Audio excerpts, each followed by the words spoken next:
ध्यान से सुनना बस, ना ध्यान से सुनना। देखो श्रेणी क्रम संयोजन, ये जो प्रतिरोध है ना R1 R2 R3, ये R1 R2 R3, R प्रतिरोध होता है, तो हमें 3 प्रतिरोध है यहां, 3 प्रतिरोध R1 R2 R3 तथा इनके बीच विभवांतर, विभवांतर कितना है? देखो विभवांतर जो है ना V1 V2 V3, तो विभवांतर जो है V1 V2 V3 है, ठीक है। तथा सभी में धारा, देखो प्रतिरोध R1 R2 R3 है, उनके बीच विभवांतर V1 V2 V3 है, और जो धारा है ना सब में एक समान बह रही है, ठीक है। तो धारा बराबर है या समान है, ठीक है। जो धारा I है वो समान है, यानी तथा सभी तथा धारा, सभी में धारा, धारा समान है, धारा कैसी है? समान है, ठीक है, ठीक है, धारा समान है। तो कुल विभव, कुल विभव यानी V, यानी कि तो हम इनका कुल विभव जोड़ेंगे, ठीक है। तो हम जैसे मान लो कुल विभव बराबर हो जाएगा V बराबर V1 V2 V3, यही होगा कि नहीं होगा? अगर ये विभव है 3, इनको हम जोड़ेंगे तो क्या होगा? V बराबर V1 V2 V3, ये कुल विभव बराबर हो गया, ठीक है। अब हमें V1 V2 V3 पता होना चाहिए, तो V1 V2 V3 कैसे निकलेंगे? तो देखना, अगर देखो ओम के नियम से, ओम का नियम क्या कहता है? ओम के नियम से, ओम का नियम कहता है कि V बराबर होता है I इंटू R। ओम का नियम तो यही कहता है ना। अगर V बराबर I इंटू R होता है तो V1 बराबर पता क्या हो जाएगा? V1 बराबर हो जाएगा I इंटू R। क्यों? क्योंकि I तो सब में समान है। अगर विभव V है तो प्रतिरोध भी R1 होगा। अगर विभव V2 है तो धारा तो समान है, प्रतिरोध R2 हो जाएगा। अगर विभव V3 है तो धारा समान है, प्रतिरोध भी R3 हो जाएगा। तो ये समीकरण 1 हो गया, ये समीकरण 2 हो गया, ये समीकरण 3 हो गया, ठीक है। अब देखना कुल विभव निकालना था, V बराबर V1 V2 V3, हमारे पास V1 V2 V3 मिल गया ना। तो हम V बराबर रख रहे हैं, V बराबर V1 कितना है? I1 R1 प्लस V2 कितना है? I2 I R2, और V3 कितना है? I R3, है ना, ठीक है। अब हमें एक चीज पता है ओम के नियम से, V बराबर क्या होता है? I इंटू R, तो हम V बराबर I इंटू R रख सकते हैं, ये V है ना, इसकी जगह रख दिया हमने I इंटू R बराबर, देखो इसमें हमने सब में I देखा जो कि समान है, कॉमन ले लिया, I तीनों में से I निकाल ली, तो इधर क्या बचेगा? R1, इधर क्या बचेगा? R2, इधर क्या बचेगा? R3, ठीक है। I हमने कॉमन ले ली, तो देखो R1 R2 R3 बचे, I से ये I कट गए, तो R बराबर क्या बचा? R बराबर बचा R1 plus R2 plus R3। ये जो बना है ये तुल्य प्रतिरोध या श्रेणी क्रम संयोजन हो गया। क्या हो गया? तुल्य प्रतिरोध, यानी कि तुल्य प्रतिरोध R, ठीक है, बराबर R1 plus R2 plus R3, ठीक है। अगर प्रतिरोध 3 है तब तो R1 R2 R3 है, अगर प्रतिरोध इससे ज्यादा होते हैं तो तुल्य प्रतिरोध क्या हो जाएगा? R बराबर R1 plus R2 plus R3 plus R4 plus dot dot dot, यानी कि जितनी लंबी श्रेणी, जितने लंबे प्रतिरोध लगे रहेंगे तो ये भी ये हो जाएगा, ठीक है। यानी कि ये तुम्हारा कौन सा हो गया? श्रेणी क्रम संयोजन प्रतिरोध का, ठीक है, समझ में आ गया? अब नोट कर लो, ठीक है। समांतर क्रम संयोजन, ठीक है, इससे पहले ये जो श्रेणी क्रम संयोजन था उसके बारे में पढ़ा था। श्रेणी क्रम संयोजन एक सीधा जुड़ा हुआ था, ठीक है। तो ये समांतर क्रम देखो, ये समांतर जुड़ा हुआ है, ये और ये लाइनें कैसी होती है, समांतर होती है ना, तो ये कौन सा क्रम है, समांतर क्रम। ठीक है, तो ये समांतर क्रम संयोजन है, जिसमें क्या है, समांतर क्रम संयोजन में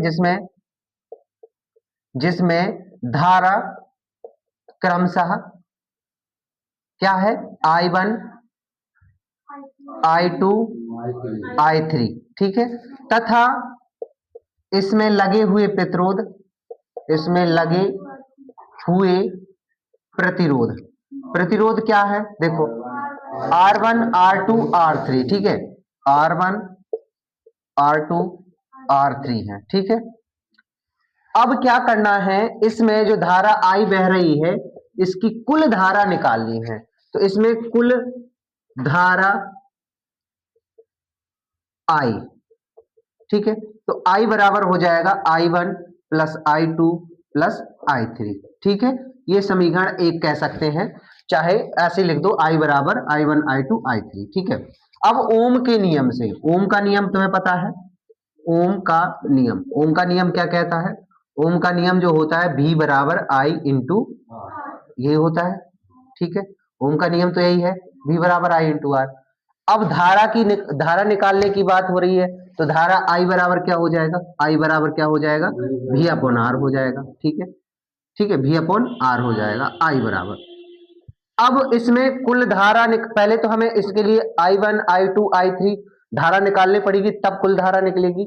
तो हम जब इसके हिसाब से देखेंगे तो धारा I1 के लिए क्या हो जाएगा, V1 अपॉन R1 हो जाएगा। क्यों हो जाएगा, देखो I बराबर V अपॉन आर है, तो I1 बराबर V अपॉन R1, समीकरण 1 हो जाएगा, ठीक है। I2 बराबर क्या हो जाएगा, V अपॉन R2, समीकरण 2, और I3 बराबर क्या हो जाएगा, V अपॉन R3, समीकरण 3। तो समीकरण 1, समीकरण 2 और समीकरण 3, इनको क्या करेंगे, हम क्रमशः जोड़ देंगे। तो समीकरण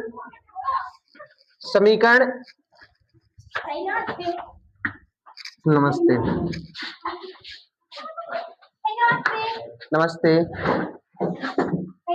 नमस्ते नमस्ते, ठीक है, आवाज बिल्कुल नहीं, शांत बैठ जाओ, ठीक है। समीकरण 1, 2 व 3 से, ठीक है, तो क्या करेंगे, समीकरण 1 और 2 और 3 को समीकरण इसमें रख देंगे, ठीक है, रखते हैं। तो देखो क्या हो जाएगा, I बराबर I1 plus I2 plus I3, ठीक है, तो अब इधर रखते हैं, तो I का मान क्या है, V अपॉन आर, और I1 का मान क्या है, V1 upon R1, V2 upon R2 और V3 अपॉन R3, ठीक है। अब ऊपर वाले में क्या कॉमन ले सकते हैं, V कॉमन ले लो, तो ठीक है, V बराबर R बराबर V कॉमन लिया, 1 upon R1 plus 1 upon R2 plus 1 upon R3, ठीक है, V से V कैंसिल हुआ, 1 अपॉन R बराबर हो जाएगा 1 upon R1 plus 1 upon R2 plus 1 upon R3, ठीक है। ये तुम्हारा हो जाएगा समांतर क्रम संयोजन में प्रतिरोध, क्या, तुल्य प्रतिरोध हो जाएगा, ठीक है। यदि प्रतिरोध और बढ़ता है, ठीक है, प्रतिरोध की संख्या और बढ़ती है, तो 1 अपॉन R बराबर हो जाएगा 1 upon R1 plus 1 upon R2 plus 1 upon R3 plus 1 upon R4 dot dot dot, ठीक है, इस प्रकार ये। अब सुन लो, अभी ये जो चित्र था, ये चित्र किस क्रम का है, समांतर क्रम या श्रेणी क्रम का, समांतर का है ना, ये तीनों एक दूसरे के समांतर है, तो जब समांतर का है तो इसमें फॉर्मूला भी समांतर क्रम का लगेगा, ठीक है। तो समांतर क्रम संयोजन, देखो पहला हम तुल्य प्रतिरोध निकाल रहे हैं, क्या लिख रहे हैं, तुल्य प्रतिरोध पहला हल कर रहे हैं। तुल्य प्रतिरोध के लिए क्या करेंगे, समांतर क्रम में तो 1 अपॉन R बराबर 1 upon R1 plus 1 upon R2 plus 1 upon R3, ठीक है, ये तो समांतर क्रम में है, इसलिए हमने समांतर क्रम का फॉर्मूला लगाया। R3 तक इसलिए लगाया क्योंकि 1 2 3 R 3 ही है, तो हम इसे R1 मान ले रहे, इसे R2 मान ले रहे, इसे R3 मान ले रहे, ठीक है। तो अब टोटल R जो तुल्य प्रतिरोध निकालना है, 1 अपॉन R बराबर R1 कितना है, 1 अपॉन 3, R1 भी R2 भी 3 है और R3 भी 3 है, ठीक है, एलसीएम लो तो कितना आएगा, 3 3 का 3 में भाग दो एक बार जाएगा, 1 का 1 में गुणा तो 1 ज्यों करते हैं। 3 का भाग 3 में दो एक बार जाएगा, 1 का गुणा 1। 3 का भाग दो 3 में एक बार जाएगा, 1 का गुणा 1, यानी कि 1/r बराबर हो जाएगा इतना। अगर इन तीनों को जोड़े तो क्या हो जाएगा 3/3। ठीक है, तो 1/r बराबर हो गया 3/3। तो r बराबर क्या हो जाएगा, जी r ऊपर गई तो जे ऊपर जाता है, जे ही नीचे हो जाता है। तो 3 ऊपर हो गया 3 नीचे हो गया, कुछ फर्क नहीं पड़ा ना, क्योंकि 3 ये वाला ऊपर ये वाला नीचे। 3 एकम 3 कितना आया, 1 ओम आ गया। तो प्रतिरोध जो तुम्हारा है 1 ओम आ गया। क्या आ गया, ये तुल्य प्रतिरोध। ठीक है, तुल्य प्रतिरोध। अब समझ में आया तुल्य प्रतिरोध। अब ये तो पहली चीज निकल आई। दूसरी चीज क्या कहा है, कुल धारा निकालनी है। तो कुल धारा जब निकालनी है तो उसके लिए क्या करना पड़ेगा तुम्हें, जब धारा निकालनी है तो देखो I बराबर V बराबर क्या होता है, I इंटू आर। तो I बराबर क्या हो जाता है, V/R हो जाता है। अब देखना V तुम्हारा कितना है 12 वोल्ट, R कितना आया है 1 का 12 में भाग दो कितना आया 12। तो I जो आई है कितनी आई 12 एम्पियर। I बराबर भी 12 एम्पियर आ गए। ठीक है, दोनों हो गए। कितने कठिन सवाल। प्रश्न नंबर दूसरा है, निम्न विद्युत परिपथ में R1 R2 R3 बराबर 30 ओम। इसका ये मतलब है कि जो R1 है R2 है R3 तीनों बराबर है, और वो भी कितने 30 ओम है। क्लियर, यानी कि ये भी 30 ओम है, ये भी 30 ओम है, ये भी 30 ओम है। ठीक है, चाहो तो यहां लिख सकते हो 30 ओम 30 ओम, R2 लिखना हो तो 30 ओम लिख दो, इधर भी 30 ओम। ठीक है, अब क्या कहा है कि R4 और R5 बराबर हैं, वो भी 20 ओम। तो यानी जो R4 R5 है वो भी 20 ओम है। ध्यान रखना 20 ओम ये है, 20 ओम ये है। ठीक है, अभी समझ लो, नहीं तो 12th में भी दिक्कत करेंगे ये चीजें। ठीक है, और ये R6 का मान कितना है 10 ओम, तो ये तुम्हारा 10 ओम। ठीक है, तो ये R1 R2 R3 30 ओम में है, R4 R5 कितना है 20 ओम कहा है, और R6। अब इसका मतलब ये तो क्लियर हो गया, सबका मान तो पता चल गया। ठीक है, अब हमें कौन से क्रम में जोड़ना है कि तुल्य प्रतिरोध निकल आए। तो ना हमें देखना, ये सीधी लाइन है, ये पूरी सीधी लाइन है। ठीक है, लेकिन ये सीधी लाइन तब होगी ना जब एक ओम, मतलब कोई एक प्रतिरोध यहाँ होता, एक प्रतिरोध यहाँ होता, एक प्रतिरोध यहाँ होता। यहाँ तो एक प्रतिरोध है, लेकिन यहाँ 2 प्रतिरोध है, यहाँ 3 प्रतिरोध है, और ये तीनों प्रतिरोध किस में है, समांतर में। ये दोनों किस में, समांतर। तो पहले इन तीनों को समांतर क्रम से हल कर लेंगे, एक आंसर आ जाएगा, तो एक प्रतिरोध बचेगा। इन दोनों को समांतर क्रम से हल कर लेंगे, एक प्रतिरोध आ जाएगा कोई, तो वो एक लाइन से, तो ये फिर तीनों लाइन से आ जाएंगे। तो पहले ना हम इन दोनों को कर रहे हैं, क्यों करेंगे, क्योंकि ये तीनों कैसे, ये दोनों समांतर हैं, ये भी समांतर, तो समांतर क्रम संयोजन से करते हैं, पहले इसे करते हैं। ठीक है, तो हम इसे करते हैं तो 1 समांतर क्रम से। ठीक है, समांतर क्रम से, तो 1/r बराबर हो जाना है 1/r1 plus 1/r2 plus 1/r3। तो 1/r बराबर R1 कितना है 30 ओम, R2 भी 30 ओम, और R3 भी 30 ओम। एलसीएम लोगे तो कितना आ जाएगा 30 का 30 में भाग एक बार, 1 बचा है, 1 ओम बचा है, इधर भी 1 ओम बचा है, इधर भी 1 ओम बचा है कि नहीं बचा।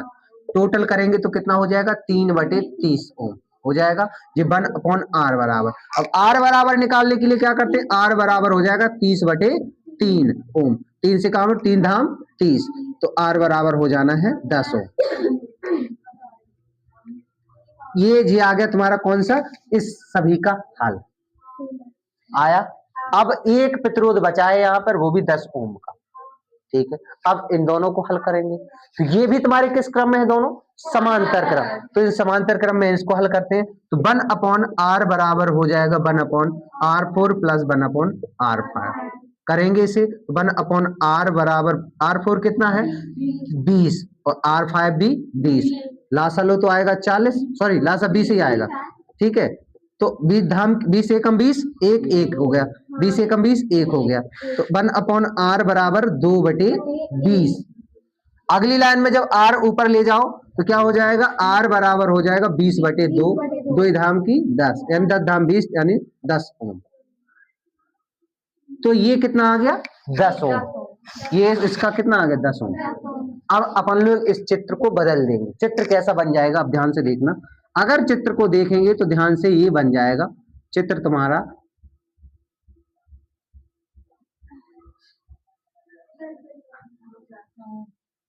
चित्र तुम्हारा ऐसा बन जाएगा। देखो ये तुम्हारा R6 पहले से 10 ओम था, इसका आंसर भी 10 ओम आया है, इसका आंसर भी 10 ओम आया। अब इसे चाहो तो तुम ये क्या इसे इसे मान लिया RT और इसे मान लिया RP, ठीक है, इसे RP आया है और ये RT आया है, तो ये RP हो गया और ये RT हो गया, ठीक है। अब ये तुम्हारे तीनों कौन से क्रम में है? श्रेणी क्रम में है, तो श्रेणी क्रम वाला फॉर्मूला लगा देंगे तो टोटल तुल्य प्रतिरोध आ जाएगा। अब एक ही आना है प्रतिरोध, तो अब क्या करेंगे, R बराबर हो जाएगा RP प्लस RT, ठीक है।